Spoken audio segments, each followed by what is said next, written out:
Hello everyone, welcome back again to my official YouTube channel Summits and Classes. I hope you all are okay and doing so well. So in this class we will understand about Sridharacharya formula. नाम कुछ सुना हुआ लग रहा है? नहीं. Generally क्या होता है कि आप सब या फिर हम सब जो हमारी इंडिया के ग्रेट मैथमेटिशियंस हैं उनके बारे में जो है नहीं जान पाते हैं. ओके हमें ये तो पता होता है कि आइजैक न्यूटन कौन थे, बेंजामिन फ्रैंकलिन कौन थे और बाकी दूसरे साइंटिस्ट जो कि फॉरेनर्स हैं ये कौन कौन थे, but we are not so much interested about the discoveries that has taken place in India. Okay so सबसे पहले मैं आप सबको बताना चाहूँगा कि इंडिया के बेस्ट मैथमेटिशियन में से एक श्री धराचार्य रहे हुए थे और वो 900 के आसपास जो है सर्वाइव कर रहे थे. ओके तो he was really a great mathematician and he has given much of the mathematical formulas in mathematics. Okay like the very superb example is the quadratic formula. Okay Sridharacharya ने ही क्या दिया था, quadratic formula दिया था और इसके basis पे हम लोग क्वाड्रेटिक इक्वेशन के सबसे कॉम्प्लेक्स क्वेश्चंस को भी सॉल्व कर सकते हैं. ठीक है तो इसीलिए हम लोग जनरली क्या होता है कि क्वाड्रेटिक इक्वेशन को सॉल्व करने के लिए हम इस फार्मूले का, श्री धराचार्य फार्मूले का या फिर क्वाड्रेटिक फार्मूले का यूज करते हैं. जैसे कि इट्स माय रिस्पॉन्सिबिलिटी कि मैं आपको बताऊं कि श्री धराचार्य कौन है. ठीक है और ये जानना का शायद मुझे जहाँ तक लग रहा है कि बहुत ज़रूरी है कि हमारे इंडिया में ऐसे कोई मैथमेटिशियन थे जिन्होंने कि इतना बेस्ट फार्मूला दिया. ठीक है तो Sridharacharya was an Indian mathematician और ऐसा माना जाता है कि उनका जन्म जो है 900 आसपास में साउथ इंडिया या फिर वेस्ट बंगाल में हुआ था. कई सारे हिस्टोरियंस का ये मानना है कि वेस्ट बंगाल के हुगली डिस्ट्रिक्ट में उनका जो है जन्म हुआ था और बहुत सारे हिस्टोरियंस का ये भी मानना रहा कि उनका जन्म जो है साउथ इंडिया में रहा हुआ है. ठीक है तो this is a dispute but the main thing is that he has done so much things in mathematics like he has separated algebra from arithmetic mathematics. मतलब कि एरिथमेटिक मैथमेटिक्स जो होता है उससे उन्होंने क्या किया था कि एल्जेब्रा को सेपरेट करने का, अलग करने का काम किया हुआ था. ठीक है तो he has done lot of things in the welfare of mathematics. Okay तो याद जो है उन्हीं के द्वारा दिए गए सबसे बेस्ट फार्मूलेज के बारे में हम लोग डिस्कस करेंगे और ये समझने का प्रयास करेंगे कि कैसे जब भी हमको x का वैल्यू निकालना होता है तो x की वैल्यू को हम कैसे सिर्फ -b plus minus √b² -4ac/2a लिख कर निकाल लेते हैं. ठीक है तो हम लोग यही प्रूफ करने वाले हैं जैसे कि हम लोग श्री धराचार्य फार्मूला कहते हैं या फिर क्वाड्रेटिक फार्मूला कहते हैं. कि क्वाड्रेटिक फार्मूला को कैसे प्रूफ करेंगे ये चीज़ जो है हम लोग अभी पढ़ने जा रहे हैं. तो जनरली क्या होता है कि हमारा कोई भी क्वाड्रेटिक इक्वेशन अगर हो तो वो किस फॉर्म में होता है, ax² + bx + c = 0. इसी फॉर्म में हमें हर एक क्वाड्रेटिक इक्वेशन जो है मिला होता है.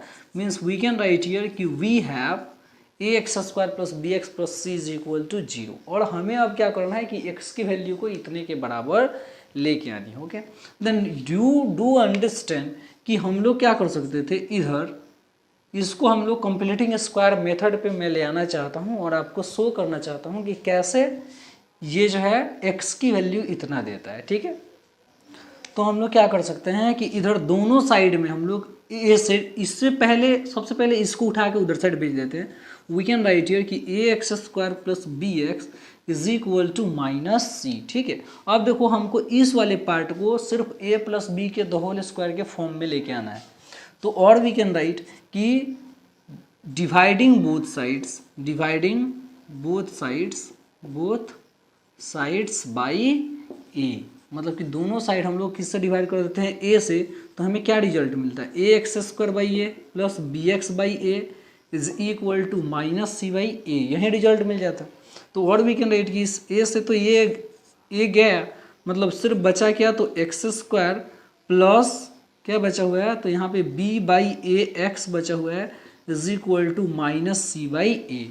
ठीक है, आपको इस वाले पार्ट को अभी ए प्लस बी के द होल स्क्वायर के फॉर्म में लेके आना है। तो यू कैन राइट हियर, क्या हम लोग ऐसे लिख सकते थे कि एक्स स्क्वायर प्लस, देखो अब ए का वैल्यू जो है इतना हो रहा है, ठीक है, तो 2 इंटू ए के जगह पे एक्स लिख लेते और बी के जगह पे क्या प्लेस करना पड़ता है, तो बी बाई 2a, तब जाके ये परफेक्ट क्या हो जाता है, ये परफेक्ट जो है वे हो जाता है रिप्रेजेंट करने का, ताकि जो है ए प्लस बी का द होल स्क्वायर बने। तो वी कैन राइट और क्या प्लस में b by 2a the whole square. बस आप ये समझो कि ये बाई में 2a मैंने इसलिए रखा कि इस 2 से 2 कट जाता तो सिर्फ हमारा रिजल्ट फिर से जैसे कि पहले था कि एक्स बी बाई ए और एक्स बी बाई ए है तो वैसे आ जाता। प्लस में मैंने इसको खुद से रखा हुआ है तो इतना ही बिल्कुल मैं इससे क्या करूँगा, सब्ट्रैक्ट करूँगा, तो b बाई 2a का द होल स्क्वायर इससे सब्ट्रैक्ट भी हो गया। Okay, is equal to we can write minus C by A. Okay, और अब आप अगर देख पा रहे हो तो यहाँ से यहाँ तक वाला जो पार्ट है हमको मिल रहा है a प्लस बी के द होल स्क्वायर, मतलब कि x plus B by 2a के द होल स्क्वायर के फॉर्म में, क्योंकि यहाँ से यहाँ तक पूरा एक फॉर्मूले पर सेट है a प्लस बी के द होल स्क्वायर के। Then we can write this whole thing as x plus B by 2a the whole square. ठीक है, और इस वाले पार्ट को उठा के उधर साइड कर देते हैं, मतलब कि माइनस सी बाई ए, और ये उधर साइड गया तो प्लस में हो गया B square by 4a square. ठीक है, क्योंकि 2a का जो द होल स्क्वायर हो जाएगा वो 4a स्क्वायर हो जाएगा। और वी कैन राइट इसी चीज़ को हम लोग फिर आगे कैसे लिख सकते थे कि हमको मिल गया x plus B by 2a the whole square is equal to, आप देख रहे हो जैसे कि यहाँ पे a है, यहाँ पे 4a स्क्वायर है, दोनों का एलसीएम हम लोग क्या ले सकते थे, 4a स्क्वायर ले सकते थे, गेटिंग इट सिंपली। और आप ये भी कर सकते हो कि यहाँ पे 4a स्क्वायर है एलसीएम में, तो यहाँ नीचे क्या है a। ठीक है, तो a में 4a टाइम्स में मल्टीप्लाई करने के बाद 4a स्क्वायर आएगा, मतलब कि ऊपर वाले में भी 4a से ही मल्टीप्लाई कर देना होगा, then it will be minus 4ac। ठीक है, और यहाँ पे सिर्फ 4a स्क्वायर है तो 4a स्क्वायर 1 जा 4a स्क्वायर, तो ऊपर में 1 से मल्टीप्लाई करना होगा, तो मतलब कि सिर्फ b स्क्वायर ही हो गया ये। It's too simple. और यू कैन राइट कि x plus B by 2a the whole square is equal to, इसको हम लोग ऐसे लिख सकते थे कि b square minus 4ac by 4a square. आपको पता है इधर से स्क्वायर हटेगा तो उधर से क्या चलना चाहिए, रूट। ये तो एकदम सिंपल बच्चे वाला चीज़ है, 7th क्लास से पढ़ते आ रहे हैं कि x plus B by 2a is equal to हम लोग लिख सकते हैं क्या, रूट अंडर, वो भी प्लस माइनस में। ठीक है, रूट अंडर क्या B square minus 4ac by 4a square. ठीक है, एकदम सिंपल सा चीज़ है। और वी कैन राइट कि x plus B by 2a is equal to, ये वाला जो रिजल्ट आप देख रहे हो ये हो जाता प्लस माइनस क्या बी स्क्वायर माइनस 4ac, यहाँ रूट में ये वाला पार्ट हो गया, और ये वाला तो बाहर आ जाता क्योंकि इसका एक फैक्टर हो सकता था 2a जो है 2a इससे बाहर आ जाता है, क्योंकि 4a स्क्वायर है तो 4a स्क्वायर को जब रूट से बाहर निकालेंगे तो 4 बाहर आया तो सिर्फ 2 हो गया, और a स्क्वायर बाहर आया तो सिर्फ a हो गया। और वी कैन राइट कि इसको एक साथ कर देते हैं दोनों को, then we can write x is equal to minus B by 2a, and ये क्या है plus minus root under B square minus 4ac by 2a।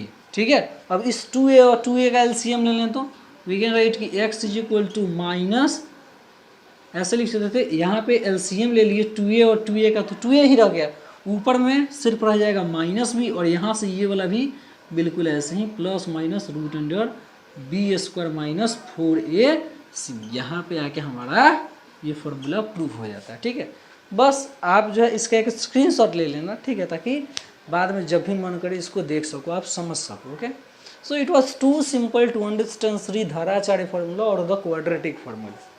Okay, so in the next class we will discuss about the questions that are going to be solved on the basis of this quadratic formula. Okay, so it was all for today. Thank you for today. See you soon in the next class.